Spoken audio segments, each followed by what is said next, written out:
Around 2 months old, Scarlett started having health issues. She was in and out of the hospital, sometimes weeks at a time, where they were doing all these tests, procedures. She was failing to thrive and was severely malnourished. Since then, she's had 3 different feeding tubes placed, all which help her get the nutrients that she needs. Between her pediatrician and her specialist, we started noticing that she wasn't meeting her developmental milestones, and they recommended that we started feeding and physical therapy at Easterseals. When we first started therapy, she couldn't even walk. I mean, she couldn't take steps by herself. And wasn't eating by herself. Yeah, wasn't eating.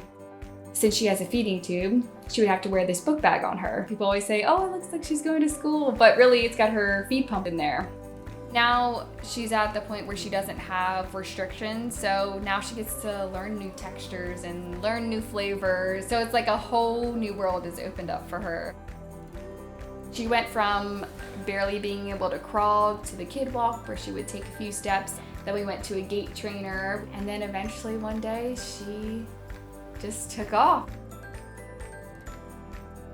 You can look at milestones and you can look at the ages, but realize that every child is going to grow and develop at their own pace. Go get it! Go get it! Whether or not a child can walk or can participate in an activity doesn't mean that they don't have that want or need to be included and interact with other kids.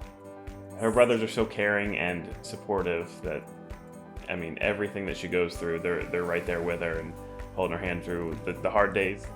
Obviously, they have a bunch of fun together too.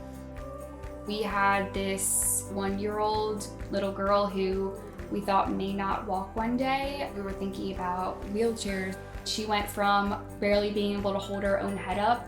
Now she's running in the backyard, playing with her big brothers. That wouldn't have been possible without the help of Easterseals and all of this early intervention.